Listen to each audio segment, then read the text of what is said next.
مساء الخير والسعادة على حضراتكم. قلت لكم الحلقة اللي فاتت إن ممكن نكون مدمنين على أشياء وإحنا مش عارفين. الحلقة دي هنتكلم على الكذبة اللي إحنا بنرددها داخل أنفسنا، وهي إن أنا مستني أكون الدنيا مثالية وحياتي بروفيشنال، يعني متشكلة بشكل احترافي، بحيث إن أنا أبدأ رحلتي مع التغيير. قلت لكم الخطوة الأولى ان احنا نواجه انفسنا وندرك ان احنا ممكن نكون مدمنين على سلوكيات بتعرقل مسيرتنا في الحياة.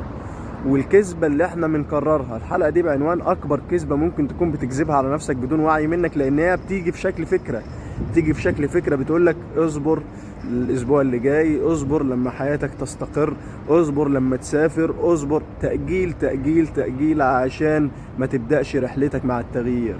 التغيير حتما مهم يكون دلوقتي حالا، مهم يكون الآن، مهم يكون عندك إيمان بنفسك إنك قادر على إحداث هذه العملية. طب تغير إيه؟ تغير ما في نفسك، تغير محتوياتك الفكرية، بإنك قادر، بإنك لم تخلق عبثا، بإنك خلقت عشان تعبر عن رسالة عظيمة، وإنك اتخلقت عشان تعبري عن شيء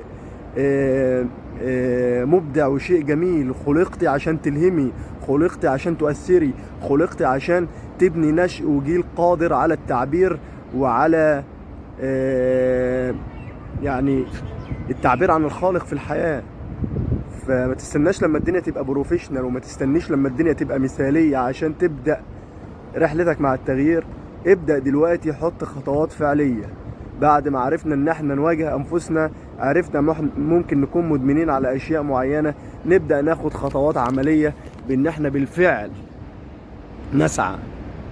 نسعى في ان احنا نعمل روتين صباحي يدعم حياتنا، نسعى في ان احنا نقلل السوشيال ميديا ونفتحه بس الاهداف محددة. ان انا اسمع شيء يفيدني، ان انا اتواصل على جروب بوصلة اكاديمي، ان انا اعمل فيديو يفيد الناس، ان انا ادخل اشوف حاجة هتساعدني وتطورني، ابدأ اقرأ في مجالي، اسمع فيديوهات وتسجيلات صوتية او كتب صوتية في مجالي، ابدأ اصلي بخشوع واصوم الصيام اللي ينعش روحي ويجعلني اكثر قربا من الله.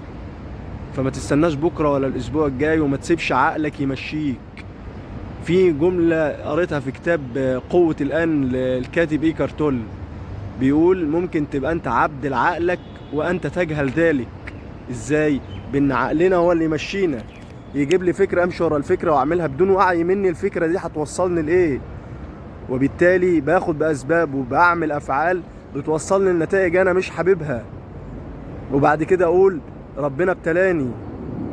ان الله لا يظلم الناس شيئا ولكن الناس انفسهم يظلمون. احنا اللي خدنا باسباب وعملنا افعال وصلتنا للنتيجة دي. طب عشان نحصل على نتائج جيدة وجميلة في حياتنا، مهم جدا نسعى بشكل جيد وبشكل جميل، ونقوم بكل الافعال اللي توصلنا للاماكن الجيدة وللنتائج الرائعة. فكن رائع، تنعكس هذه الروعة على العالم الخارجي وتصبح حياتك رائعة. وده اللي بيبين معنى الآية اللي بتقول إن الله لا يغير ما بقوم حتى يغيروا ما بأنفسهم. إذا أردت أن يتغير عالمك الخارجي، عليك أن تغير ما في نفسك وتغير عالمك الداخلي. هو الفيديو قطع لحد إذا أردت أن تغير عالمك الخارجي عليك أن تغير ما في نفسك وتغير عالمك الداخلي.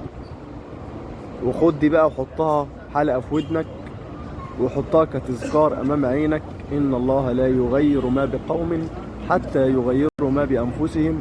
وأنا عشتها في حياتي بالمعنى الحرفي هذه الآية. ولما غيرت من نفسي ابتدى الواقع بتاعي يتغير للأفضل.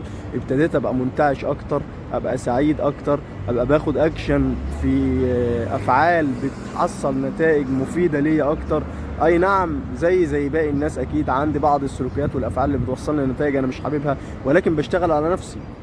مش هقول بعد أسبوع بعد شهر، هبدأ من دلوقتي معاكم إن أنا آخد خطوات عملية نحو الأفضل.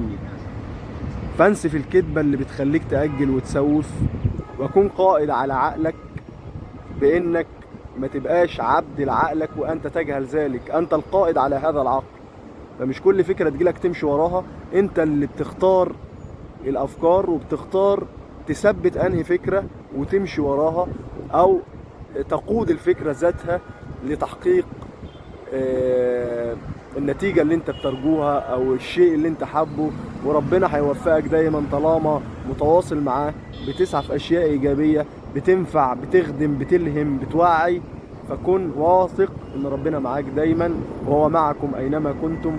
بتمنى لكم رمضان رائع، واتمنى تكون الحلقة دي خفيفة لطيفة ممتعة على نفس حضراتكم وتكونوا استفدتوا منها.